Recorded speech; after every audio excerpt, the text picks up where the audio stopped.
आज हम आपके सामने जो टॉपिक लेकर आए हैं वो है विस्मरण, भूलना। बहुत सारे छात्र, बहुत सारी छात्राएं, बहुत सारे प्रशिक्षु बराबर ये पूछते रहते हैं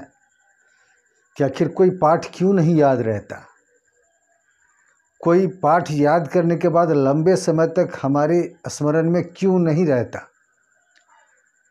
बहुत सारे लोगों को देखिएगा, आगे चलकर जब उम्र बढ़ती है, विभिन्न प्रकार के तनाव आते हैं उनके जीवन में, तो उनको याद करने की शक्ति कम हो जाती है और वो विभिन्न प्रकार की छोटी छोटी बातों को भी वो भूलना प्रारंभ कर देते हैं। आज इसी टॉपिक पे हम आपके सामने चर्चा करेंगे। इससे पहले वाला जो हमारा टॉपिक था उसमें हमने स्मरण के ऊपर, याद करने के ऊपर मैंने चर्चा की थी। इसके ऊपर बहुत सारे मनोवैज्ञानिक विभिन्न प्रकार से अपनी अपनी बातों को रखते हैं। विभिन्न प्रकार के मनोवैज्ञानिकों में जो समकालीन जो मनोवैज्ञानिक हैं, चाहे ईस्टर्न के हों चाहे वेस्टर्न के हों, वो जिन बातों की ओर चर्चा करते हैं उसकी तरफ आपका ध्यान हम आकृष्ट कराते हैं। जैसे पहला है इस पर विषय का स्वरूप। देखिए, विषय का स्वरूप जो है ये बहुत मायने रखता है। अगर बच्चों के मानसिकता के अनुकूल विषय नहीं है, बच्चों की रुचियों के अनुकूल विषय नहीं है, बच्चों को उस विषय विशेष में उसको मन नहीं लगता है, तो क्या होता है कि बच्चे उसको सीखते तो हैं, बच्चे उसको याद करते तो हैं, कोई भी व्यक्ति उन चीज़ों का स्मरण में लाता तो है, लेकिन लंबे समय तक वो हमारे स्मरण में नहीं रह पाता। और इसके अलावा विषय का भावात्मक मूल्य, आप जिस किसी टॉपिक को आप याद करते हैं, जिस किसी भी प्रकरण को आप याद करते हैं, और जब भी उसको आप स्मरण में लाते हैं तो जनरली क्या होता है कि कुछ बातें ऐसी होती हैं जो आपकी याददाश्त में आती है और कुछ बातें ऐसी होती हैं जो आपकी याददाश्त में नहीं आती है। जैसे बहुत सारे जो प्रकरण होते हैं, उन प्रकरणों में कोई बहुत दुखदाई कोई प्रकरण होता है, कोई सुख से भरा हुआ होता है। मनोवैज्ञानिकों ने पाया है, खासकर जर्सिल्ड नाम के मनोवैज्ञानिक ने इसके ऊपर प्रयोग किया, और इसके समकालीन बहुत सारे और भी जो उनके सहपाठी थे, उनके साथ जो काम करने वाले लोग थे, उन सभी लोगों ने भी इस बात पे मुहर लगाई कि जर्सिल्ड ने एक्सपेरिमेंट किया कि बच्चों के एक ग्रुप को एक सुखद अनुभूति से संबंधित बातों को सिखाया गया या याद कराया गया, और एक दूसरा ग्रुप था जिसको कि दुखद अनुभूति से संबंधित बातों को याद कराया गया। तो देखा गया कि कंपैरेटिवली दुखद अनुभूति वाले विषयों की अपेक्षा जो सुखद अनुभूति वाले विषयों की जो बात थी वो बच्चों को ज़्यादा याद रही। तो साफ है कि जो विषय का जो भावात्मक मूल्य होता है ना, उसके ऊपर भी हमारा याद रहना जो है बहुत कुछ निर्भर करता है। इसके अलावा है विषय की लंबाई। जब आप किसी भी पाठ को याद करते हैं, किसी भी काम को आप सीखते हैं, किसी भी काम को चाहे फिजिकली ही किसी काम को क्यों ना सीखते हो, तो क्या होता है कि उसको बहुत लंबे समय तक हम उसको सीखते हैं ना, बहुत लंबे समय तक अभ्यास करते हैं ना, तो हमारी याददाश्त में बात रहती है। और कभी कभी ऐसा होता है कि विषय की लंबाई छोटी होती है,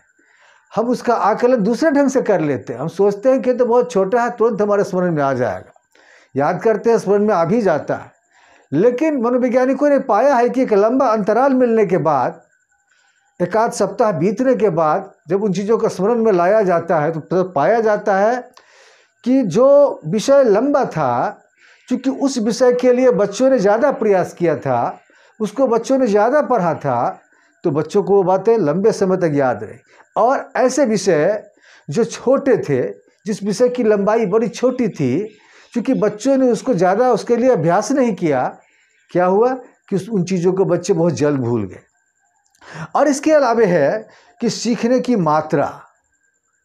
कि आप किसी भी विषय को जब सीखते हैं तो at the time of learning आप कितनी बार प्रैक्टिस करते हैं, कितनी बार आप उसको सीखने का प्रयास करते हैं। अगर मान लीजिए, एबिंगहॉस भी कहता है वर्बल लर्निंग में, जब वो डिफरेंट टाइप्स ऑफ लर्निंग की बात करता है, serial method of learning, method of free recall,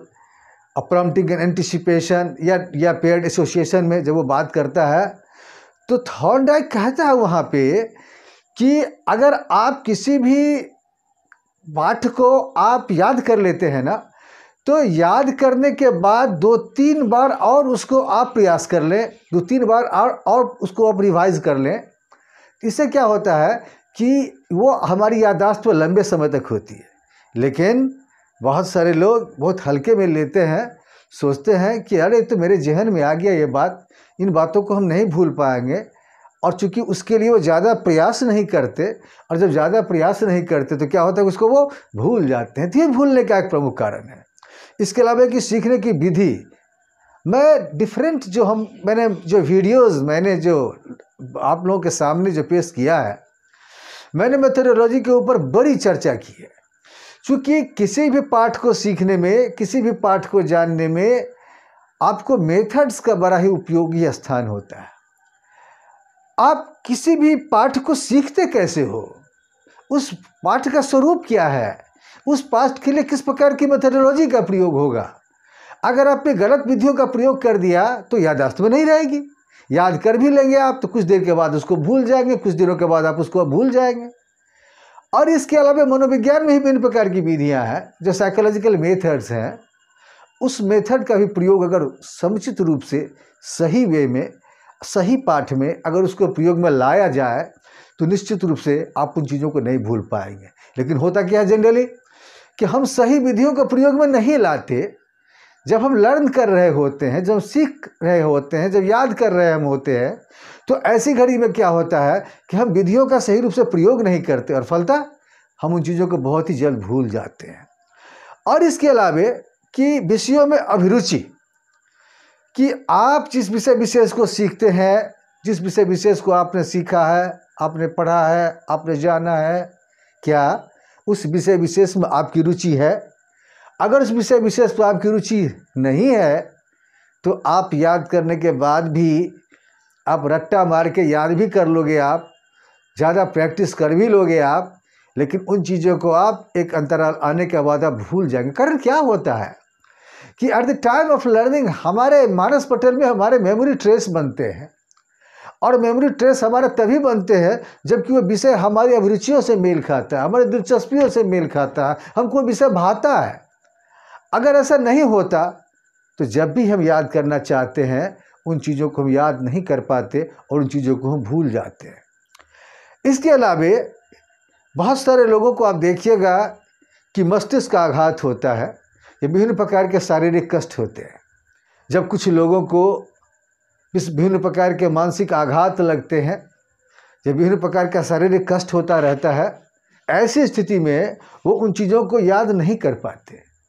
उनका ध्यान कहीं और बटा होता है। और फलतः जब उस पाठ को याद करने की बात आती है तो उस पाठ को याद नहीं कर पाते हैं, और जो सीखी हुई बातें जिन्होंने अपने अनकॉन्शियस में डाला था उसका विस्मरण कर जाते हैं, उन चीज़ों को भूल जाते हैं। इसके अलावा है कि विभिन्न प्रकार के जो मेंटल शॉक लगते हैं, मानसिक धक्का और दुश्चिंता।